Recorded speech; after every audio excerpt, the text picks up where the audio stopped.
Hi, this is From A to Vegan, and I'm Chris, and today I'm with Colleen Patrick-Goudreau.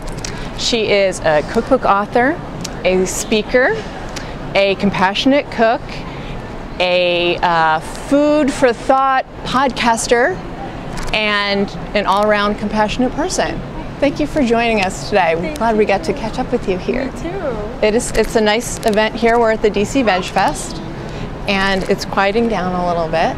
And you had such a great reception at your talk a couple hours ago, and it was so nice to see you and actually connect, because I'm so used to listening to you on your podcast. So this is a nice connection, and I'm sure a lot of other people felt the same way. But I wanted to talk to you about your 30-Day Vegan Challenge book, which I purchased for my mom because she's veggie now and she's gonna be vegan really soon, because she told herself, I'm gonna do it. And I thought I wanted to give her some real inspirational things to help her move in that direction. So I bought her that book, and I was so excited to know that you were coming here so I could get it signed for her. Tell us a little bit about what is in your book and what kind of things you're talking about, and anything else that you think we might want to hear about. Thank you very much. Yeah, I mean, it's really a great gift for the moms and for the dads and for the grandparents and for anybody. There's so much information on why vegan out there, and so people are compelled to become vegan already for a number of different reasons, but then they don't know what to do. They say, I saw this film and I don't want to be part of this anymore, but now what? And what do I eat? And I don't have time to cook. And what about protein? And what about the holidays? And all of these questions that I've been addressing in my podcast and in my talks for a long time, but I'm so excited to have one resource for people that they can give to anybody they know who just expresses the slightest interest in just even cutting out, animal meat. So it really covers everything. One chapter is on eating out, one chapter is on traveling, one chapter is on protein, one's on iron, one's on calcium, Great. One's on the holidays, one's on making time to cook, one's on reading labels. It's everything people ask about. There's tons of recipes in there too, menu ideas, cooking tips. And it really encourages people to just try it themselves, because most people say that they don't eat a lot of meat, dairy, or eggs, but you don't know how much you eat until you stop. So that's really the philosophy behind the book. You were so right when you were saying that at the talk. I thought, she's so right. What a great point. That's the kind of thing that I'd like to integrate into talking to people Most people say that. And so when people come up to me now and they say, oh yeah, because I don't eat a lot of meat, and I go, oh, and I go, well, I guess you just have to listen and let them kind of hear themselves, because they say the same thing everybody else says, and we can all identify with this. We all went through this process. I went through this process too. So now there's this one book that actually guides people through the process. I'm so excited for it. I'm going to read it. I'm probably going to look through it this week, and then I'm sure my mom is going to be calling me and telling me she made stuff. Oh, that's great. So it's so exciting to me to be able to give her something that I think is going to really help her in her journey. Not just say, okay, this is why you should do it, right, but absolutely. Really help her and say, this is to support you too. And it makes it her own. Yes. That makes it her own, and that's the difference. I think there was another woman who came up and bought the book and said that her parents saw a film recently, they wanted to make a change, and they even said, I want to do it for 30 days. And so my friend found out, or the woman found out that I was going to be here, and she found out about the book, and she's like, this is perfect. So the idea of just at least trying it for 30 days too really speaks to people. Mm-hmm. So yeah, I love it. I'm so thrilled. So how did you get to do what you do now? Because I would love to be able to do all the kinds of exciting things that you do, talking to people. I mean, we have our wonderful blog, and we're interviewing people, and this is great for us. We want to keep, moving along and trying different things. What got you to the place where you said, I really need to be talking about, veganism, and I need to be sharing this with people, and this is my voice. I need to, as you say, speak my truth. Yeah. Well, it's been a journey, and it's been a process, and I didn't know what it necessarily was going to look like as I started this journey. I just knew that when I was tabling 11 or 12 years ago and doing street TV and just getting the word out there and just raising awareness about the violence against animals, that people all had the same questions that are in 30-Day Vegan Challenge. They all had the same questions about the social aspects and the food and the nutrition and all of it. So I wanted to be able to guide them and give them the information they needed and fill that gap. So it started with the cooking classes after the leafleting. I mean, that's something I continued to do while I taught the classes. But in a formal way, it started with the cooking classes.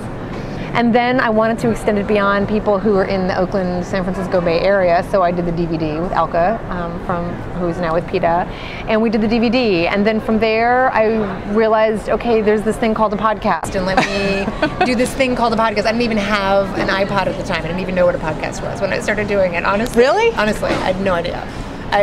My husband had to like guide me and tell me what a podcast was. I didn't know, but now I got it. Now I know what a podcast was. So I just started doing the podcast because it obviously was an incredible medium. But it's so interesting because with everything I've done, I have no idea who's going to listen. You put this out and you have no idea who's going to listen.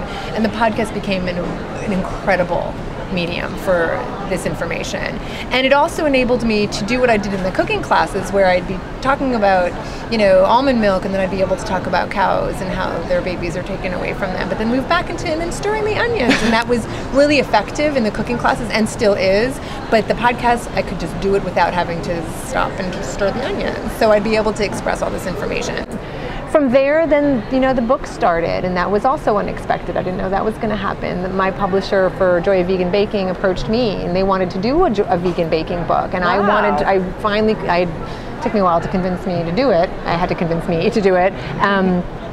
And then really everything has been, kind of falling from that. Each thing has followed. But everything I choose to do, I'm making it sound like these things just happened. I make a very concerted effort and a very conscious decision to choose the things that I do that I think are going to fill the gap for people. Because everything I do is about making sure that I'm giving people the resources they need. And, at one point, my first publisher would like me to keep just doing cookbooks. They've been successful for them, and they want to keep doing that, but that's not where I am. That's not all I do. And so I made the decision, I could have kept doing cookbooks, but I really wanted to do these other books, and I have many other books in my head that I want to do. So it's all been about what's my passion, what are my skills, and what am I good at, and what do people need? What do people need? And so the answer to those questions continue to come, and there's more to come, and I've just been following along with what I think the best answers to those questions are. So what are you doing now besides working, on your book, because you have your new book out? Yeah. Do you have anything else in the works that you can share with us? God, duh. Any more podcasts? I know, podcasts is so hard for me. I know, and I could tell that you work, and you've said on your podcast that you do a lot of planning and you do a lot of research on it, and you could tell. It's obvious by all the information that you give. So I understand that's got to take you a lot of time. It's wonderful, though. It's the only one that besides Our Hen House Now. Yeah. But you have a whole bunch. You have a big resource to draw from. Yeah. So I don't see it. I don't see that anywhere else. Yeah. So I'm just wondering if you have any more that might be coming down the pipeline. I will do some. It's really hard for me because I have so many things I want to do, and I struggle with often feeling like I'm doing this over here, but now that's out and I want to start working on this over here, and then I'm like, oh, that's taking me away from this over here, and I don't want to be like that anymore. I want to feel that if I'm doing my podcast, I want to really give it all to my podcast. So I don't need to keep saying on the podcast, oh, I'm so busy, it's so hard to get to the podcast. The podcast is really important to me. So I really want to make that a priority because I know that's been really effective for people. 30-Day Vegan Challenge being out right now, I'm not writing another book for a year. I really need to not write another book. That's clear. So I need to baby 30-Day Vegan Challenge for a while, and Vegan's Daily Companion and Color Me Vegan. Those are the most recent ones. So I'm trying to focus on just babying them and not feeling like I'm being pulled away from them because I'm working on new stuff over here. Sure. And so I'm speaking and traveling a lot and speaking, and with obviously those books in mind, but my work is in all of my books. It's not like I'm traveling with one book and the information I give is in all the books. And I am working on an online version of the 30-Day Vegan Challenge. So that is great. What I am, to me, that's still working on the 30-Day Vegan Challenge, the book, because they're going to complement one another. So there's going to be videos, there's going to be daily text messages, people are going to get daily emails for the 30-day period. Wow. So it's going to be really comprehensive and really interactive. So the book's going to be fantastic on its own, and then with these interactive kind of video aspects of it, it's going to be even more robust. Okay. And then next year, but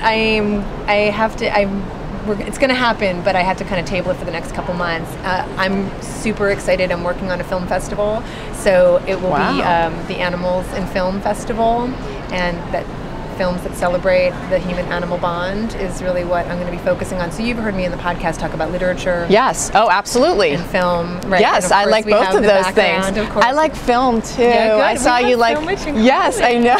We do. You have such a great list of all your movies on your. Yes, I have my favorite movies on my website. I do. I have my favorite movies like in categories. You've probably seen my favorite samurai movies and Western movies. And I was like, I love that movie. I need to see that movie, and I love that movie. Oh, good. Yeah. So this will be the first festival that really celebrates films that are not. These are not documentaries. These are not animal rights films. These are not films that, you know, that have images in them that are difficult for the general public to see. Not that I think there's nothing that is incredibly valuable and we have a place for those documentaries. These are films that have been made over the course of many, many decades, over the span of the world, that are made by people who are not animal activists, who cannot but express in their art this fundamental relationship we have with animals. So we're talking about Umberto D, which is a neo-realist, Italian neo-realist film from 1952 by Vittorio De Sica. You know, we're talking about Balthazar by Bresson. We're talking about Lonely Are the Brave, a Western that was made in the 60s with Kirk Douglas. A span of different kinds of movies that will help people see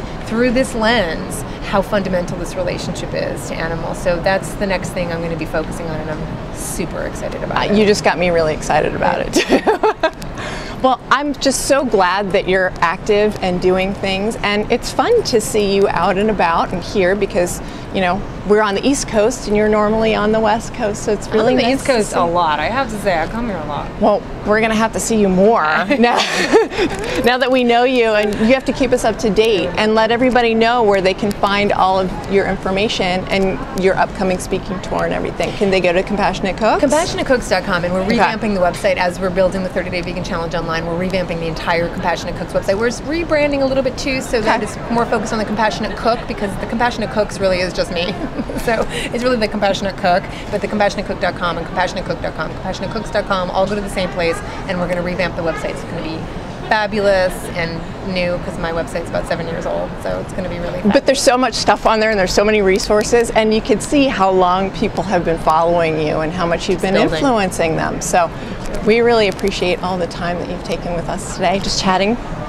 And we're looking forward to seeing you in the future and everything that you're going to do. Thank you for what you do. Thank you. Thank you.